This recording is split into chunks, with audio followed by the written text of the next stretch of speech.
Okay, so we are still rocking the the AliExpress train. Oh my goodness. Hold on. You know what? I've been waiting like 100 years for that one. It's gonna sit right there. We're gonna do that one. No, let's go ahead and do it. I've been waiting on this one.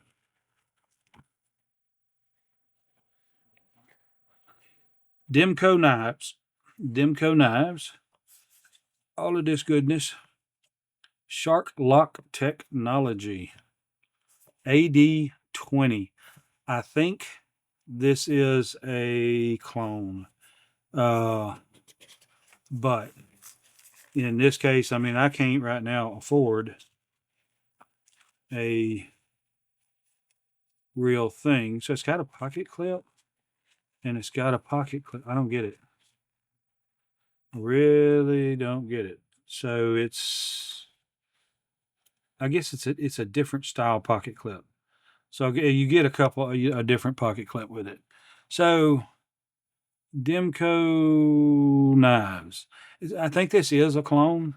Uh, I don't know for sure because I don't know Demco knives, but it's got a lock like the Vision FG, and so of course I'm hooked. I'm hooked. I gotta have it. It's gotta. I gotta because it's got one of these different locks. It's not the same as everything else, and everybody says it's the bomb diggity. So, uh, like I said, the pocket clip is nice and strong. I give that a solid heavy. So you're gonna have this much sticking above. That screw's gonna interfere just a little bit. It's gonna probably wear on your pocket, being the style and the type that it is. But I don't think it's gonna be that big a deal. You got a hole here for a lanyard loop, which the edges is pretty sharp. So that's more rounded there. So I don't think it's be as big a problem as this side. But if you put paracord, it's going to probably eventually cut it. Uh, so I don't know. Let's feels and want it. That is heavier than aluminum should be. I know it's not. It can't be titanium, but maybe it is. I don't remember what I paid for it, but that's aluminum's not that heavy. So maybe it's like stainless and it's been coated somehow to make it look like titanium. That's probably what the case is. So, well, thumb flick it.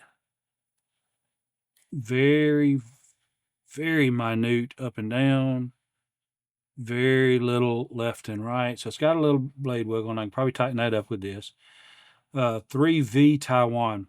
Don't know what that means.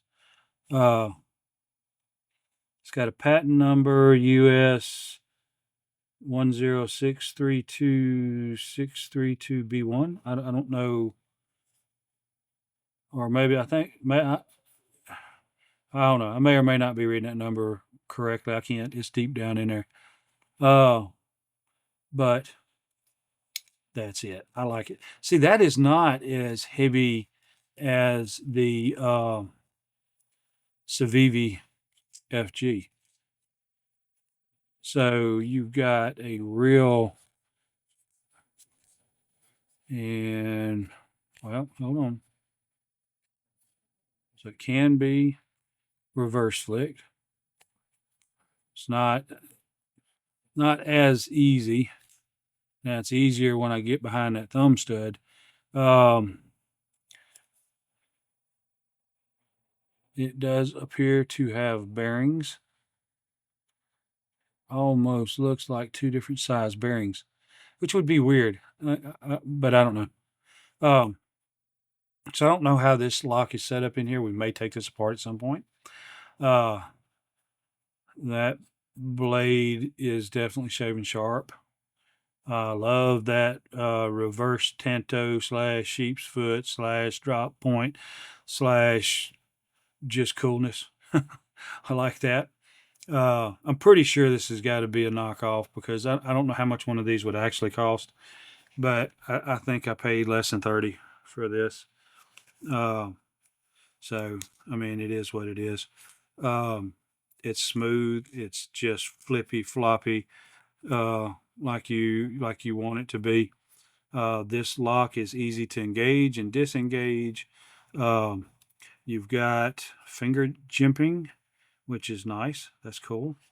And then now this fits me because you have a little sharpening shoal in there, which is good. You got a lot of life in that blade, but you got a finger shoal in here, and you've got finger gimping for days all the way up to here. Uh, uh, so you got purchase. I mean, I wouldn't have a problem trying to run the knife like this right here. It's not a jugger. It's definitely not a jugger. But you could jug with it if you had to. This right here is a slice and dice. And I like the finger gimping on there because it gets back behind here. It gives you a grip. Nothing on the back, and it's not really needed. There's nothing needed back here. Um, Nice little cutout here for catch it with your finger, your thumb, and same way with the thumb stud here. Works just as good. Easy to catch. Nice solid, heavy looking blade stop, which is nice. Um, Again, who knows blade steel type, but that I didn't get this knife for to be whatever.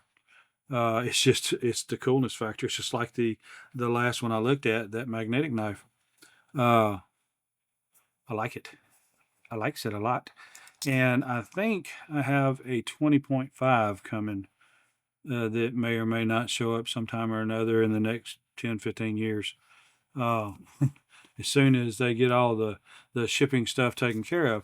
And I don't know if it's just me, but the U.S. Post Office ships stuff past my house to other states, and then back past my house to other states, and then back past my house to a hub, and then it ships it to my hub or to my location, which sometimes ships it back to the hub.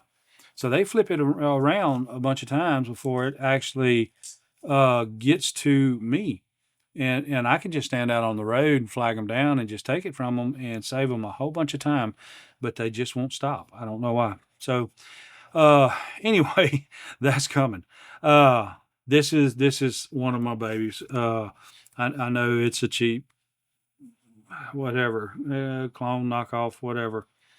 And I'm not going to pass it off as anything else but that. But I don't think I can't afford the real stuff. But I like to play with it. I like the knives I'm gonna carry. I like to play with the other ones, and so this is a toy. And so again, if you like this kind of content, I would ask that you would like and subscribe. And I hope to see you on the next one. A lot of room there. A lot of room on the knife. My fat pudgy hands is good. Now that clip it's kind of substantial, and it does kind of get in the way a little bit, but not bad. So anyway, the knockoff Denko Shark. No, AD20. All right. We're going to see you on the next one. Your time is very important to me, and I thank you for spending it here with me. Thanks, and God bless.